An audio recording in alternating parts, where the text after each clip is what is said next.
Assalamualaikum warahmatullahi wabarakatuh.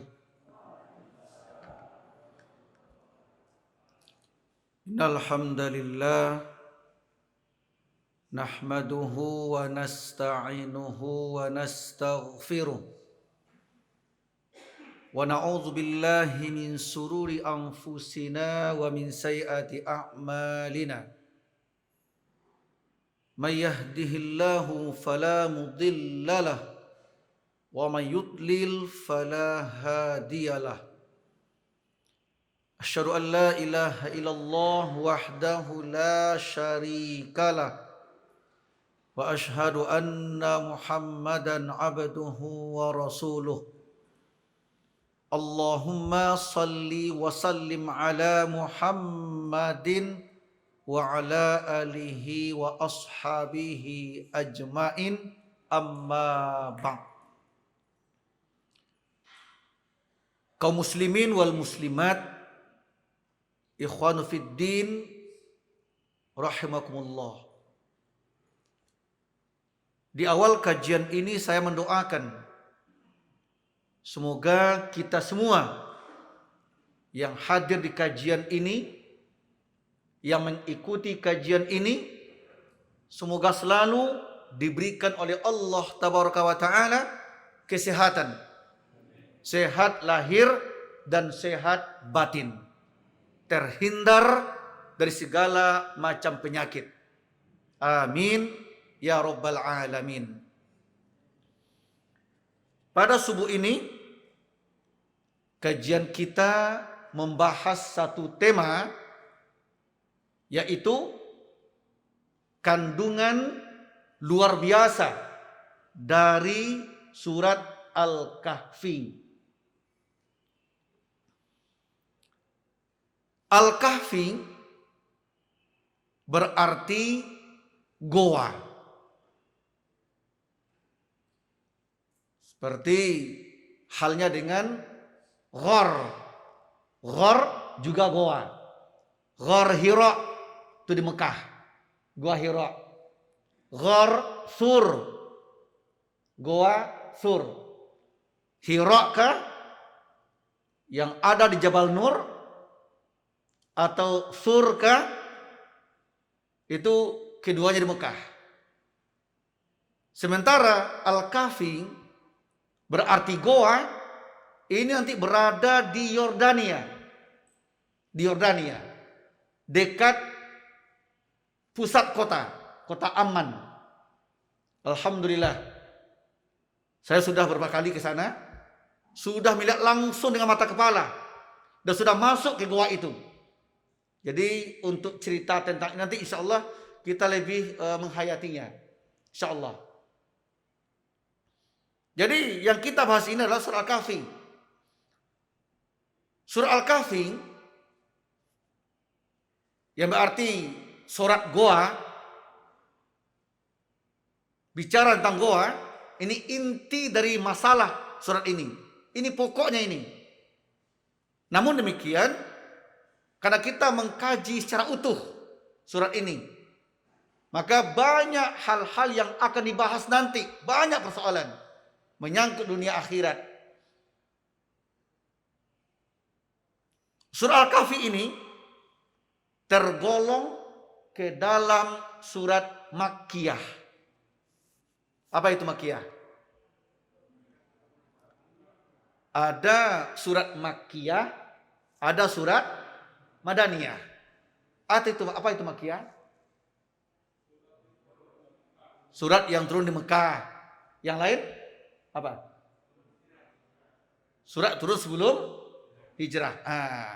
Yang lebih tepatnya adalah surat yang turun ke Nabi Muhammad sallallahu alaihi wasallam sebelum beliau hijrah ke Madinah.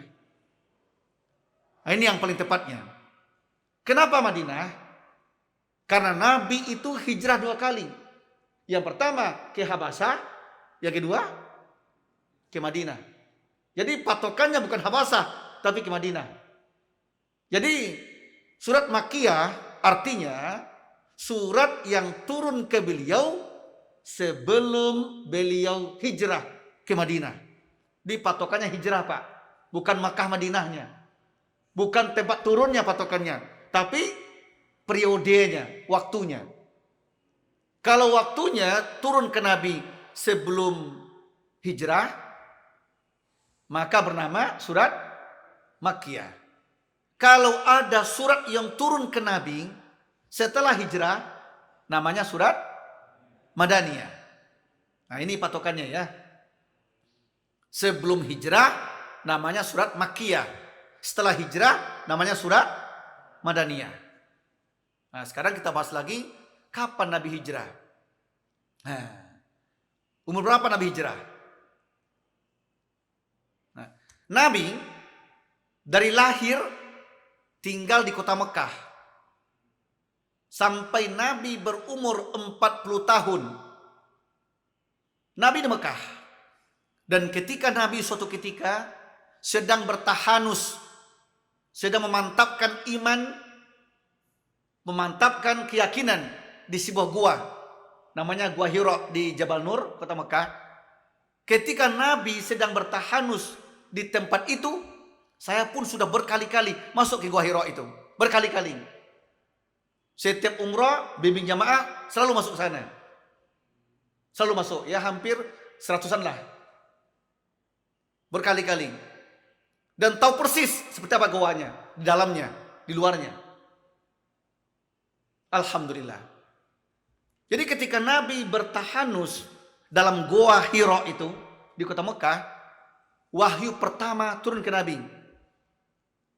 Surat Al-Alaq. Surat keberapa? Surat keberapa? Al-Alaq itu surat yang ke-96. Kalau 97 Al-Qadar. Wahyu pertama ke Nabi turun Al-Alaq, surat 96 ayat 1 sampai 5. A'udzubillahi minasyaitonir rajim. Iqra bismi rabbikal ladzi khalaq. Khalaqal insana min 'alaq. Iqra wa rabbukal akram. Coba ulangi. Iqra bismi rabbikal ladzi khalaq. Khalaqal insana min 'alaq. Iqra wa rabbukal akram. Alladzi 'allama bil qalam. 'Allamal insana ma lam ya'lam. 5 ayat ya, 5 ayat. 5 ayat turun ke Nabi. Ini wahyu pertama. Ketika itu Nabi umur 40. Ketika itulah resmi Muhammad bin Abdullah dilantik menjadi Nabi dan Rasul. Punya tanggung jawab. Terima wahyu dari Allah, wajib sampaikan ke umat. Yang namanya berdakwah pasti punya resiko. Pasti punya resiko. Jadi Nabi siap menanggung resiko. Apapun nanti resikonya. Nah, begitu dilantik menjadi Nabi dan Rasul, di pundak Nabi ada kewajiban menyampaikan dakwah ke umat. Meluruskan umat yang salah. Membenarkan umat yang tidak benar. Umur 40. Terus selama 13 tahun. Selalu ayat turun terus. Banyak ayat turun, surat turun. Selama 13 tahun itulah wahyu turun ke Nabi. Surat turun ke Nabi disebut dengan surat Makkiyah namanya.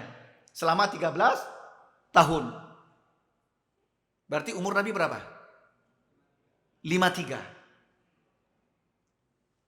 Selama 13 tahun itu turun wahyu namanya surat Makkiyah.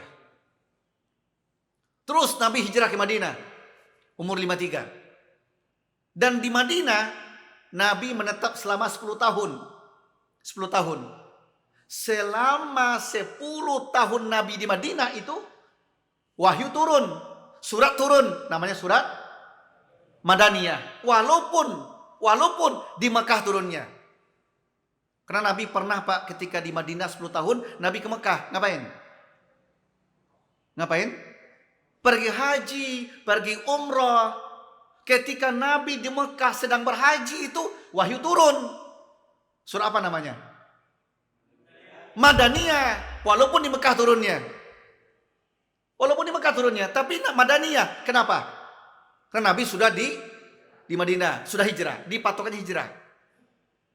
Nah, umur 63 Nabi meninggal. 63 ini bukan Masehi, Pak, tapi Hijriah. Hijriah. Umur 63 Nabi itu Hijriah. Ya. Nah, jadi 13 tahun di Mekah, 10 tahun di Madinah, itulah periode Quran turun, Makkiyah dan Madaniyah. Nah, dan Al-Kahfi ini turunnya sebelum Nabi hijrah. Makanya bernama surat Makkiyah namanya. Paham ya? Surah Al-Kahfi berjumlah 110 ayat. Berapa ayatnya? 110. Karena 110 ayat, makanya nggak mungkin subuh ini tuntas dibahas.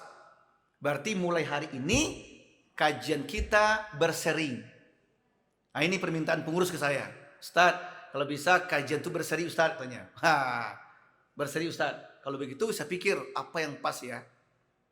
Semalam, kalau begitu saya memulai membahas tentang Al-Kahfi. Ini berseri, Pak.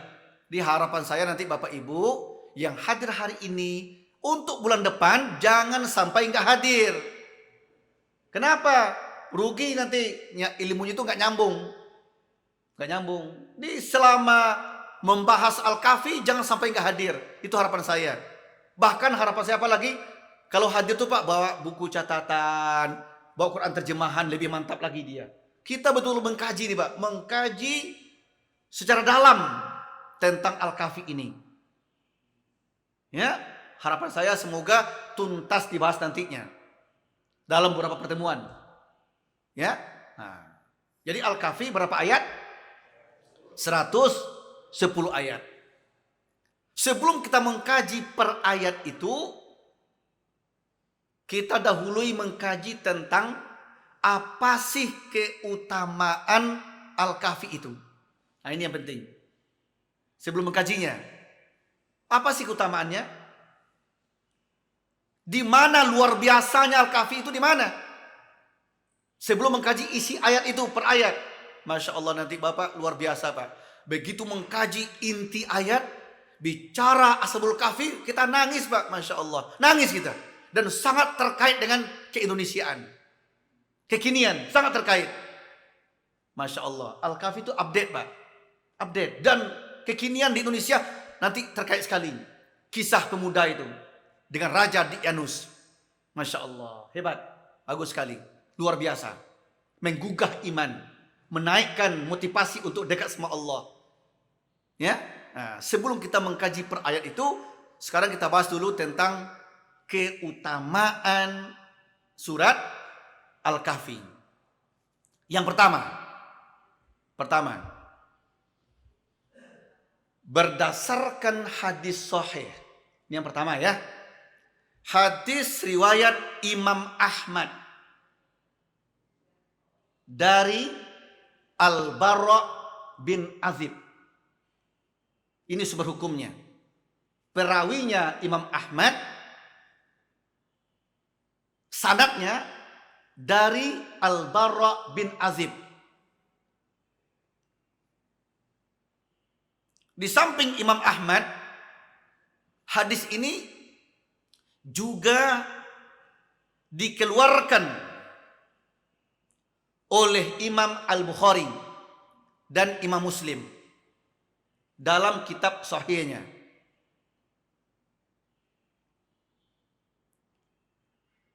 Suatu ketika ada seorang laki-laki yang bernama Usaid ibnu Al-Hudayr.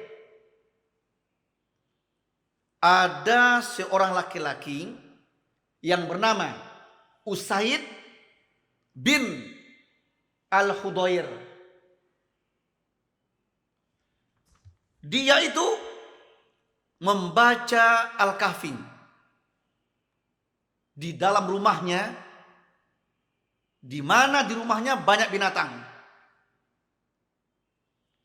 Dia ada seorang sahabat ini, Usaid bin Al-Khudair namanya. Dia membaca surah Al-Kahfi di rumahnya. Di mana di rumahnya itu banyak binatang, banyak hewan. Dan hadis gak menyebutkan apa jenis hewannya. Ketika dia membaca surah Al-Kahfi di rumahnya yang banyak binatang waktu itu, binatang itu kabur satu-satu, pergi binatang itu. Sampai habis binatang itu semua.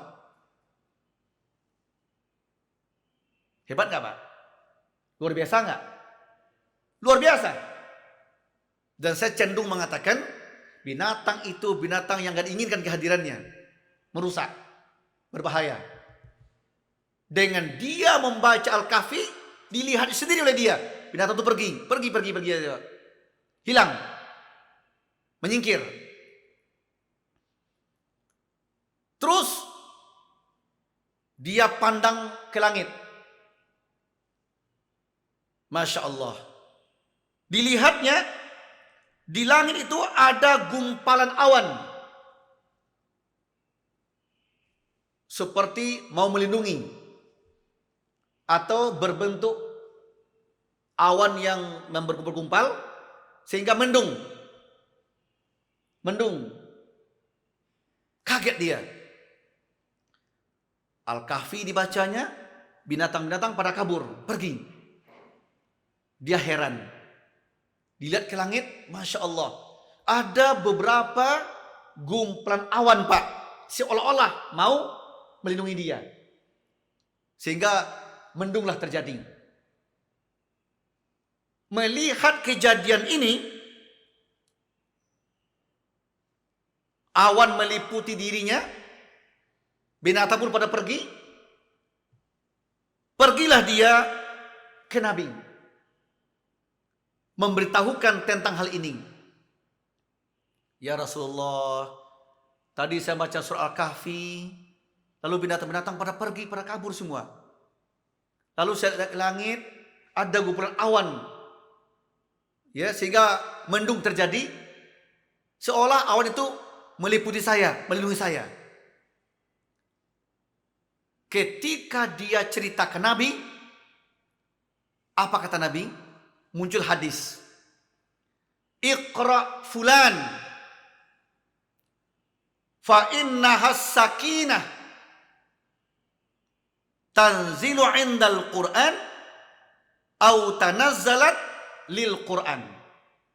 Ini kata Nabi ke dia. Bacalah fulan. Fulan itu artinya surat Al-Kahfi. Iqra fulan, baca Al-Kahfi itu. Karena yang kau alami adalah ketenangan yang turun berbarengan dengan Al-Quran atau turun karena Al-Quran yang kau baca itu. Artinya, dengan engkau membaca Al-Kahfi itu bisa mengusir binatang yang tak kau inginkan kehadirannya. Binatang yang berbisa, yang membahayakan akan pergi meninggalkanmu. Dengan surat Al-Kahfi itu. Dan itu Al-Kahfi dibaca akan menenteramkan jiwamu, menenangkan batinmu. Masya Allah. Berdasarkan hadis ini, maka keutamaan yang pertama dari surah Al-Kahfi adalah bisa mengusir binatang atau hewan dan bisa mendatangkan ketenangan, ketentraman. Itulah isi hadis ini sebagai keutamaan pertama surah Al-Kahfi. Paham Bapak Ibu? Paham ya? Yang kedua,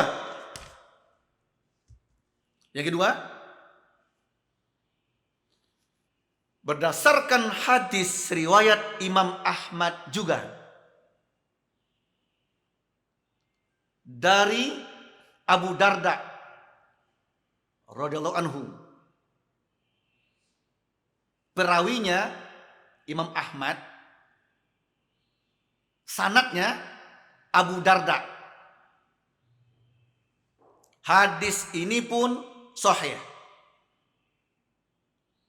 Dan juga ikut pula meriwayatkan hadis ini Imam Muslim, Abu Daud, An-Nasa'i, dan At-Tirmizi. Di samping Imam Ahmad, hadis ini juga diriwayatkan oleh Imam Muslim, Abu Daud, An-Nasa'i, dan At-Tirmizi. Hadisnya sahih. Nabi sallallahu alaihi wasallam bersabda, "Man hafidha asyra ayatin min awwali suratil kahfi usima minad dajjal." Kata Nabi, barang siapa yang menghafal 10 ayat pertama dari surah Al-Kahfi, maka Allah jauhkan dia dari Dajjal. Apa itu Dajjal? Apa Dajjal? Secara bahasa, Dajjal berarti pendusta. Pendusta. Kira-kira sekarang ini sudah ada belum Dajjal secara bahasa ini? Para pendusta, para pembohong, para manipulasi, tukang hoak. Ada nggak Pak sekarang? Berarti sudah banyak Dajjal sekarang. Secara bahasa ya. Para pembohong, para pendusta, para penipu, apalagi tukang bikin hoak, tukang ngibul, sudah banyak sekarang. Sudah banyak. Namun Dajjal yang hakikinya nanti ketika kiamat mau terjadi, ada satu makhluk yang punya keilmuan yang dahsyat.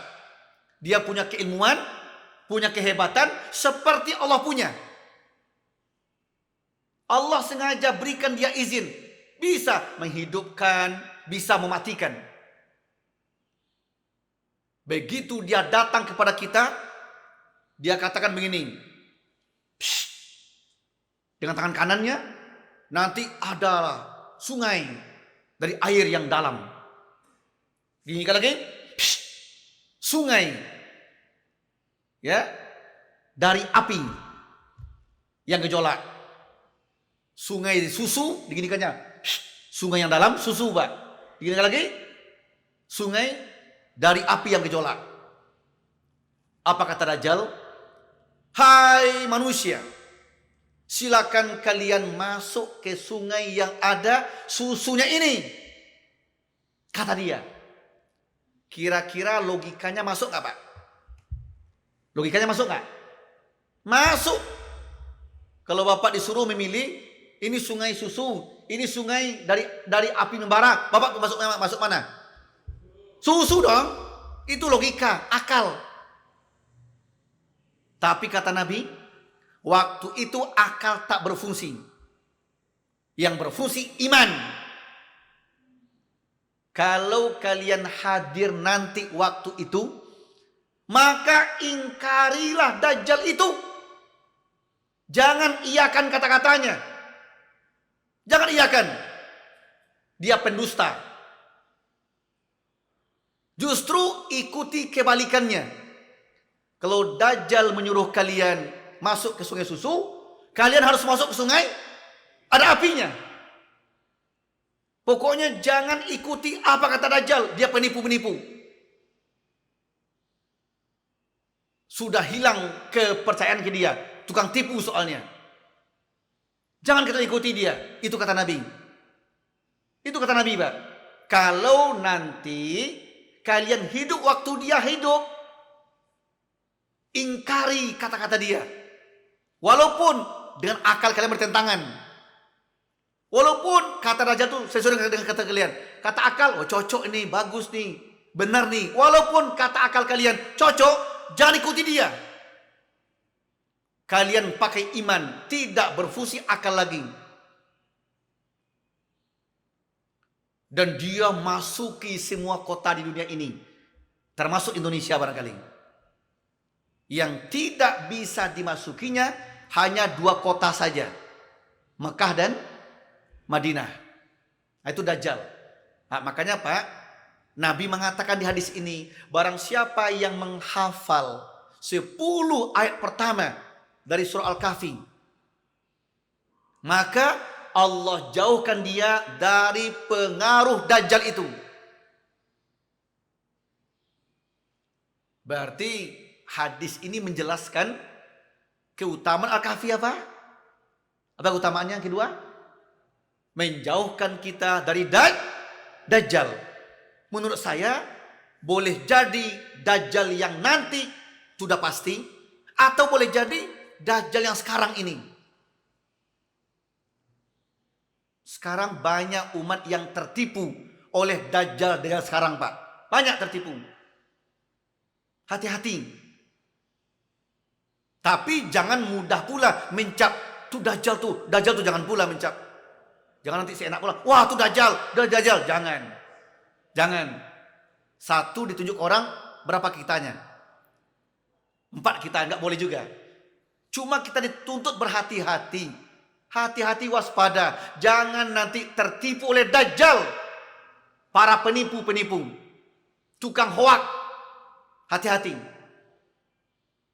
Nah, salah satu cara agar kita terhindar dari Dajjal, apakah Dajjal yang sekarang ini atau Dajjal yang hakikinya nanti?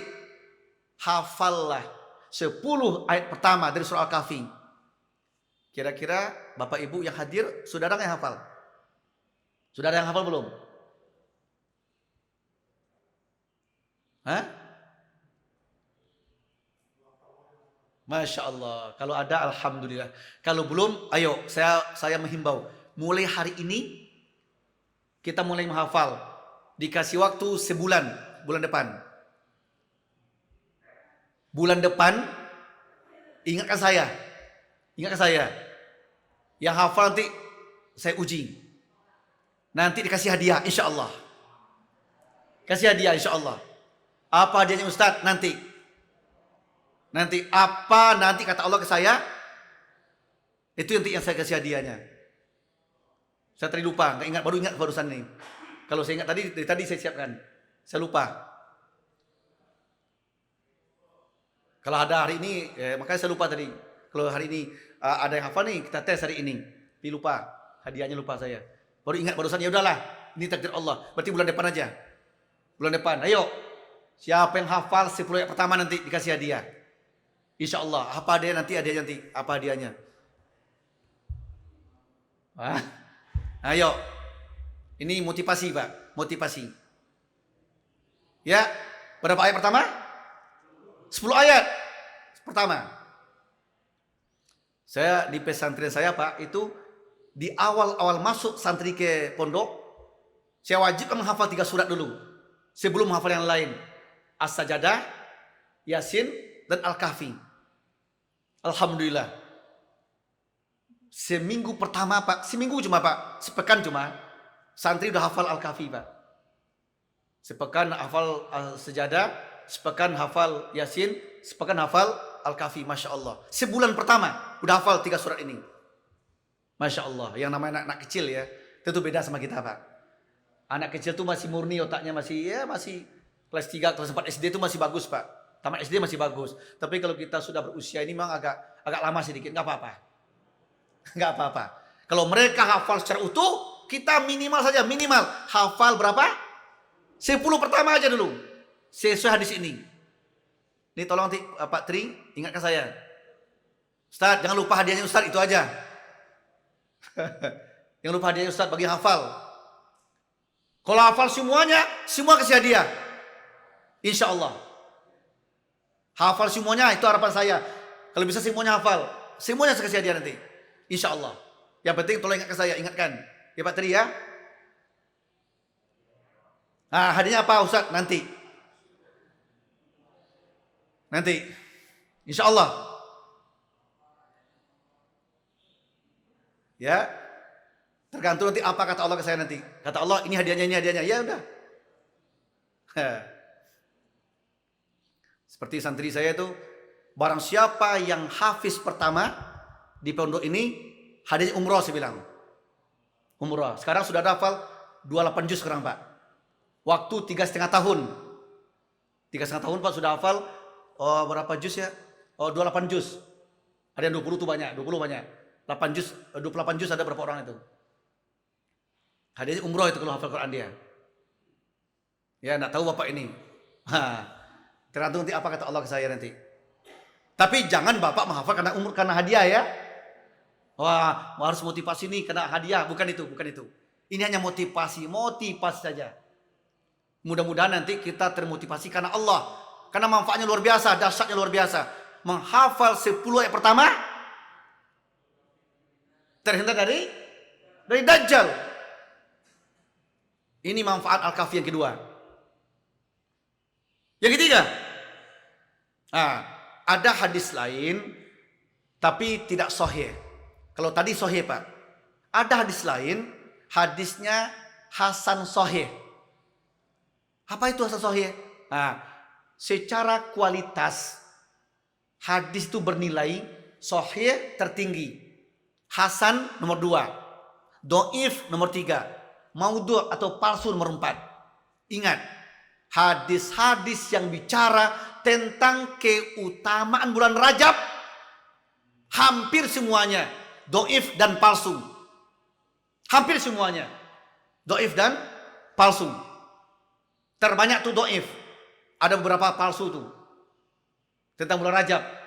Hari ini tanggal berapa ini? 2 Rajab. Kemarin 1 ya. Ini 2 Rajab ini. Banyak itu bertebaran hadis itu. Tiap tahun Pak saya terima terus di WA itu. Tiap tahun tentang keutamaan bulan Rajab. Hampir banyak mayoritas hadisnya berstatus berderajat dhaif jiddan, lemah sekali. Bahkan ada yang palsu malah. Palsu malah banyak. Hati-hati. Dia ada hadis sahih tertinggi, hasan, dhaif atau lemah, maudhu' atau palsu. Antara sahih dengan hasan, kalau sahih itu 9-10 nilainya. Kalau hasan itu 8 nilainya. 7 atau 8 lah. Antara sahih dan hasan itu namanya hasan sahih namanya. Hasan sahih. Ini hasan plus gitulah. Hasan plus. Di atas hasan, tapi di bawah sahih. Ada hadis yang lain, pendukung yang tadi, hadisnya berstatus hasan sahih. Hadis ini riwayat At-Tirmizi. Barang siapa yang menghafal 3 ayat pertama Al-Kahfi, maka ia terlindungi dari Dajjal. Berapa ayat? 3 ayat pertama. Tapi hadisnya hasan sahih. Tapi yang sahihnya berapa ayat? 10. Bapak menghafal 3 atau 10? Saya menghimbau yang 10, jangan 3. Tapi kalau 10 nggak hafal, 3 pun jadi. Tapi yang terbaik itu 10. 10 Pak. Nggak sulit kok insya Allah. Sebulan waktu Pak, sebulan waktunya ya. Sebulan ya. Sebulan waktunya. Nanti Ahad pertama bulan depan. Ya Ahad yang kedua bulan depan. Insya Allah kita tes nanti. Ya. Jadi hadis hasan sahih mengatakan 3 ayat pertama terhindar dari Dajjal. Tapi yang sahihnya 10 ayat. Ini poin yang kedua ya. Keutamaan yang ketiga. Masih ingat ya? Pertama tadi apa? Mengusir binatang. Yang kedua? Menenangkan hati. Tenang batin. Hadis pertama mengusir binatang, menenangkan hati. Hadis kedua, menghindari kita dari Dajjal. Hadis ketiga. Yang ketiga ini hadis riwayat Al-Hakim dalam kitab Mustadrak dari Abu Sa'id Al-Khudri. Perawinya Al-Hakim, sanadnya Abu Sa'id Al-Khudri radhiyallahu anhu. Sabda Nabi, "Man qara'a surat Al-Kahfi fi yaumil jumu'ah adha'a lahu minan nur ma bainahu wa bainal jum'atain." Siapa yang membaca Al-Kahfi pada hari Jumat, pemahaman saya mulai Kamis ba'da maghrib. Kamis ba'da maghrib itu terhitung malam Jumat. Sampai sebelum maghrib hari Jumat. Berarti sehari semalam ya. Ba'da maghrib hari Kamis mulai waktunya sampai besok Jumat sebelum maghrib. Hah? Berapa jam tuh? 24 jam ya? 24 jam. Siapa yang membaca Al-Kahfi pada hari Jumat, maka ia mendapatkan pancaran cahaya di antara dua Jumat yang dilaluinya.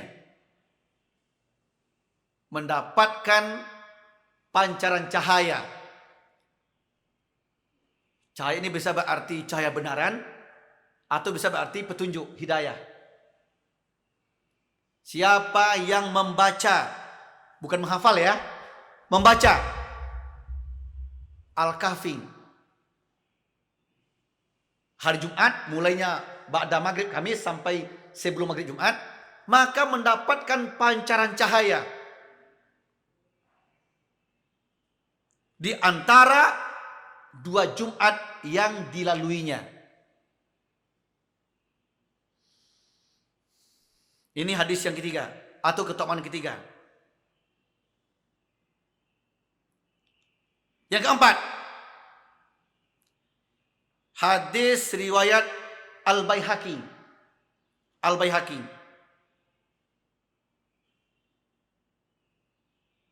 dari Abu Bakar dari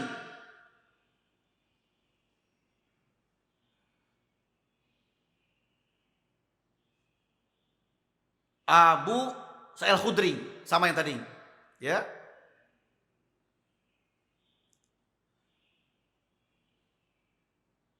Siapa yang membaca surah Al-Kahfi sebagaimana ia diturunkan, maka itu menjadi cahaya baginya pada hari kiamat. Nah, siapa yang membaca Al-Kahfi diberikan cahaya kepadanya di hari kiamat.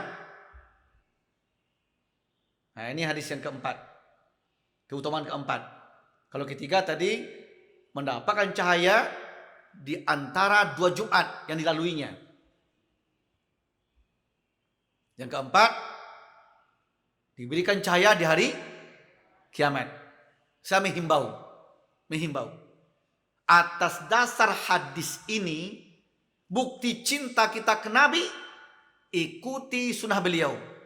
Mari rutinkan, biasakan membaca surah Al-Kahfi, terutama di malam Jumat atau siang Jumat.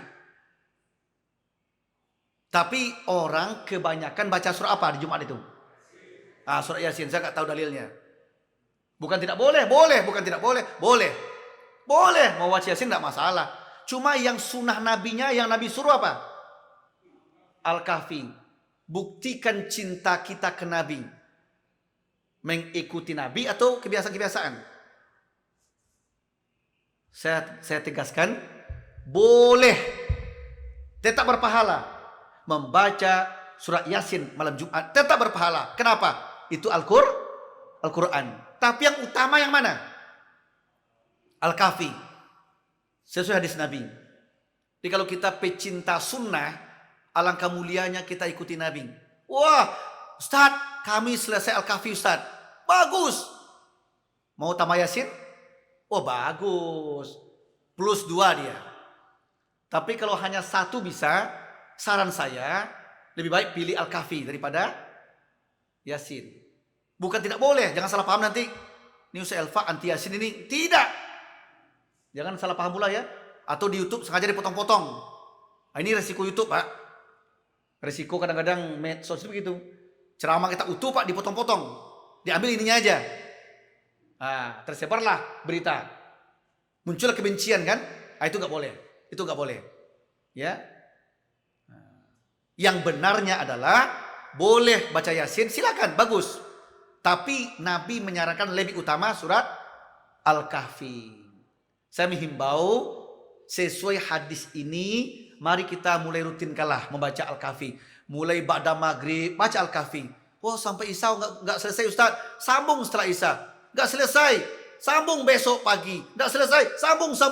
Targetkan harus tamat Al-Kahfi. Berapa ayat? 110. Kalau di pesantren Pak, saya akan menguji mendengar langsung itu.